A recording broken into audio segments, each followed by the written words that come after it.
Youpi! Oui, bon, d'accord. Ouais. Puis, d'un côté, évidemment, bon communicateur. Mais de l'autre côté, communiquer quoi au juste? Et pourtant, Un sociologue, pas comme les autres. Joseph Facal. Alors, Joseph, si tu te poses des questions, si tu as quelques craintes et des inquiétudes face à l'arrivée massive de 500 000 immigrants par année, ça doit être parce que tu es un adepte du complot du grand remplacement. Tu dois être un gars d'extrême droite. Tu dois écouter des chants nazis à la maison. Non, je ne fais absolument rien de tout ça. Et pourtant, oui, je m'inquiète, car, Richard, tous ces gens qui, dans la foulée de notre reportage sur le projet de doter le Canada de 100 millions d'habitants en 2100, ont voulu minimiser en disant, mais non, ce n'est qu'un scénario, ce n'est qu'une projection, ce sera dans 77 ans. Eh ben, c'est pas compliqué, Richard. Fais une règle de 3 à 500 000 immigrants par année, qui est le chiffre réel confirmé par le gouvernement canadien pour la prochaine année. Fais une règle de 3, puis t'arrives à cette croissance exponentielle-là. Alors évidemment, ce qui est absolument formidable, comme tu le notes, c'est de regarder les réactions à cela depuis 48-72 heures. Alors évidemment, chez les partis politiques, c'est silence radio ou presque, mais chez nos concitoyens, Richard, moi, je suis fasciné par l'extraordinaire capacité des Québécois à se raconter des histoires sur eux-mêmes. Ah, quand Trudeau sera pas là. Ah, si nous, les Québécois, on était plus ceci ou plus cela. Ah, si Poilièvre. C'est Écoute, extraordinaire comment Joseph, se raconter des histoires. J'ai même entendu, qu'est-ce que tu veux que ça te fasse? Toi, tu seras pas là en 2100. Tu Ah vas être oui, ben mort. c'est ça, tu vois. Alors, on est vraiment, on est les champions du monde pour nier le réel, parce qu'évidemment, que veux-tu, affronter le réel, c'est souvent pénible. Alors écoute, on est vraiment devant la noyade programmée du peuple québécois. Trudeau fils veut parachever ce que Trudeau père avait commencé, et bien avant lui, le rapport Durham d'il y a 200 ans devient prophétique. Et ça, évidemment, ça interpelle chacun d'entre nous. J'ai pas pu m'empêcher d'avoir un soupir de résignation quand j'ai entendu la ministre de l'Immigration du Québec dire « Ah ben nous, on se laissera pas imposer notre seuil », comme si ça changeait quoi que ce soit. Enfin, Je suis sûr enfin. que dans des couloirs du Parlement à Ottawa, ça doit trembler dans leur culotte de voir Mme Fréchette taper du pied et Ah, rouspéter. Oh, qu'ils doivent avoir écoute, Richard, peur. non, écoute, Richard, c'est le festival du n'importe quoi depuis 48 heures. J'ai même lu à plus d'une reprise des gens dire non, non, le problème, c'est pas le fédéral, le problème, c'est la dénatalité, hein. C'est parce qu'au Québec, on fait pas assez d'enfants. Richard, sérieusement, tu veux faire quoi en 2023 pour convaincre les gens de faire plus d'enfants? Ramener les curés à la maison? Sérieusement, là. Sérieusement. As-tu vu au Québec depuis quelque temps, toutes les questions identitaires maintenant doivent avoir la bénédiction du ministre de l'Économie. C'est-à-dire que, hey, on a besoin de franciser les travailleurs temporaires. Ben non, on est en pénurie de main-d'œuvre. On a besoin de travailleurs. Là, Fitzgibbon dit non. Alors là, on dit, ben oui, mais tu sais, il faudrait, je sais pas, faire telle affaire. Non, non. On dirait que Fitzgibbon, maintenant, c'est lui qui dirige le Québec, coudon? Ben écoute, j'ai l'impression que Fitzgibbon devient pour l'économie ce que Gaétan Barrette a voulu être un temps pour la santé.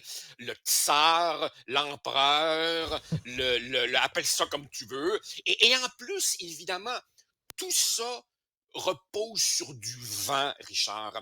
Est-ce que tu veux que je te submerge d'études montrant que c'est un mythe de penser que l'immigration va résoudre la pénurie de main-d'œuvre. Sais-tu pourquoi? Parce que ces nouveaux immigrants, ils consomment des Ben services. oui. Donc oui, ils comblent certains emplois, mais ils stimulent la demande pour d'autres emplois. Alors évidemment, Non. on a une crise du logement, on a une crise d'accès aux soins de santé, on a des problèmes de réussite éducative, on a des problèmes de francisation. À Montréal, on a des problèmes de criminalité et on pense que ouvrir les vannes va régler tout ça. Franchement, Oui. là, franchement. Et toi, tu Et en arrives plus, dans... évidemment, Vas-y.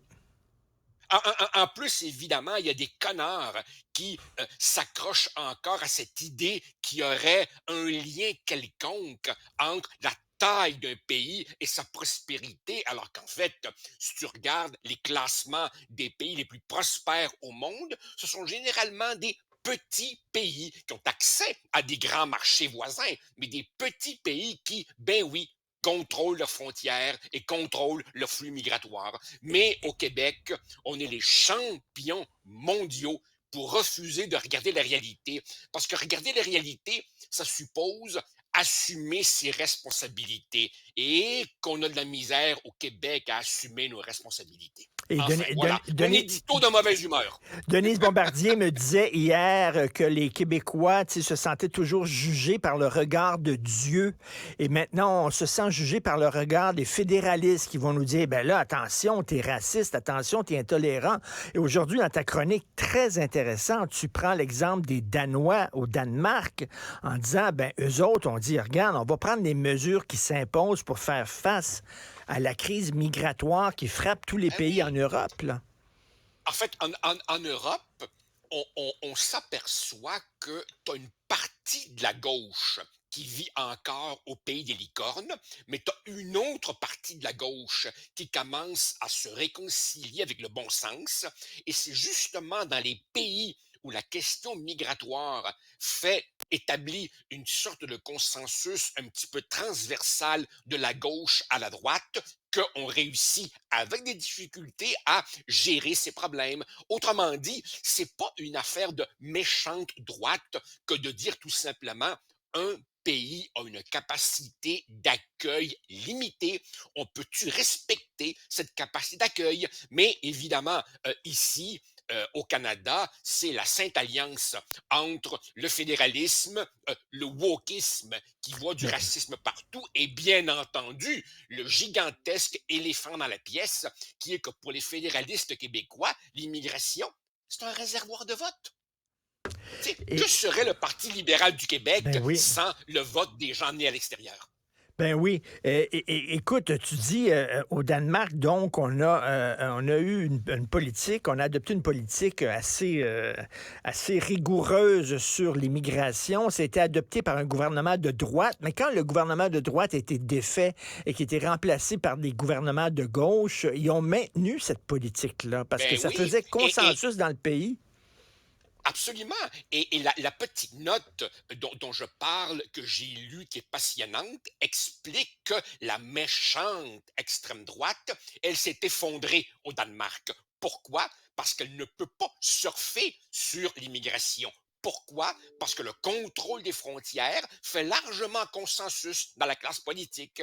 Alors qu'aux pays voisins, la Suède, la gauche vit encore au pays des licornes sur la question de l'immigration. Et donc, évidemment, les gens, dans l'incertitude, dans l'insécurité, vont vers un discours de droite un peu plus dur. Autrement dit, on finit toujours par récolter ce qu'on sème. Mais en quoi c'est de droite, en quoi c'est extrême, en quoi c'est raciste, en quoi c'est intolérant, xénophobe de dire il faut accueillir des gens, mais prendre compte de nos moyens de les accueillir, prendre compte de notre capacité d'accueil. En quoi c'est méchant de dire ça? Mais tout simplement, Richard, parce que le wokisme fonctionne comme une religion. Et le propre des religions, c'est d'écarter les faits. Autrement dit, pour beaucoup de ces gens, il y a une affirmation morale. Il y a cette idée que notre société aurait pour vertu, pour mission civilisatrice, d'accueillir la misère du monde entier, n'est-ce pas? Et simplement le rappel des faits et une inconvenance absolument intolérable. On veut sauver la planète. Et bien entendu, l'exemple vient de haut. C'est pas à toi que je rappellerai le célèbre tweet de Justin Trudeau, miséreux du monde entier, Oui. venez-vous-en au Canada. Alors évidemment, quand le message vient du sommet de l'appareil fédéral, c'est pas étonnant qu'un paquet de gens sombrent et le suivent dans ses délires. Dans ces Écoute, délires qui nous préparent un avenir difficile. Moi, j'aimerais qu'on m'explique, Richard, j'aimerais qu'on m'explique qu'est-ce qu'il y a dans l'eau et dans l'air au Canada qui nous protégerait comme si c'était un miraculeux vaccin des tensions que vivent les sociétés européennes qui ont beaucoup plus d'expérience que nous en termes de ce qu'il faut faire et ne pas faire en matière de gestion de l'immigration. Écoute, la bonne nouvelle peut-être, c'est qu'il y a des Canadiens aussi qui vont être aussi ahuris que nous face à cette initiative du gouvernement fédéral. Tu as vu page 17 du Journal de Montréal aujourd'hui, la crise sociale, on ne sait pas à Toronto où mettre les immigrants. Les tours sont surpeuplés. On parle de conditions de vie dignes de bidonville. On est complètement débordé. On ne sait pas où les mettre, t'imagines? Si on ouvre tout grand les Richard, vannes. et si les Montréalais sont à bon droit inquiets des gangs de rue et de la criminalité en forte hausse à Montréal, qu'ils aillent faire un tour à Toronto. C'est ce qui se dessine pour nous, avec évidemment en prime l'affaiblissement du caractère français du Québec, qui ne pourra pas être maintenu avec un tel déferlement migratoire. Oh, d'ailleurs, et en passant, permets-moi un coq à l'âne pour ta jeune fille de tout à l'heure qui ne savait même pas ce qu'était un réveil matin. Je me demande, Richard, comment elle réagirait si elle voyait ceci. Regarde, un vieux téléphone noir à cadran. Tu vois ça, là? J'en avais un dans ma maison de campagne et l'ami de ma fille mettait son doigt dans le trou. Là. Tu sais, mettons, là, elle voulait signaler 514, elle mettait son doigt dans le 5 en espérant que ça signale. Elle ne connaissait pas le concept de tourner la roulette. Ah ouais, ma femme un jour m'a demandé qu'est-ce qui te ferait plaisir comme cadeau d'anniversaire. Et je lui ai dit fouille et trouve-moi un vieux téléphone noir à cadran roulette. Elle a ramé fort, mais je l'ai, mon téléphone. C'est bon, les gars, c'est bon.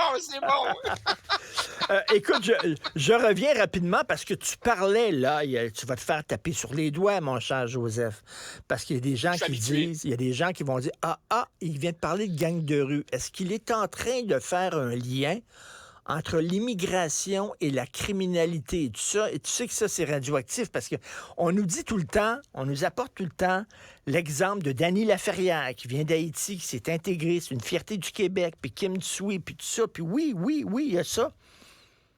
Mais il y a des exemples aussi où ça allait moins bien. Ben oui. Peut-on en parler? Écoute, ben bien entendu. Écoute, la criminalité, elle est présente dans tous les groupes ethniques, n'est-ce pas? Je veux dire, on a eu nos bons petits criminels canadiens-français, Mom Boucher et le clan Dubois. Tu pouvais pas avoir plus pure laine que ça. Mais à partir du moment où tu fais rentrer au pays des dizaines de milliers de personnes qui ne parviennent pas à s'intégrer raisonnablement via l'école et via le marché du travail, ben, qui dit problème d'intégration dit à terme désintégration sociale. Et là, évidemment, tu crées comme ça de grandes catégories de décrocheurs qui vont se tourner forcément vers la criminalité, au moins pour une part d'entre eux. Il faut pas se fermer les yeux et refuser de regarder ce qui est largement documenté depuis belle lurette dans d'autres sociétés que la nôtre. Et Joseph, en terminant, pourquoi Justin Trudeau vise à tout prix 100 millions de Canadiens pour 2100? C'est quoi l'idée derrière ça?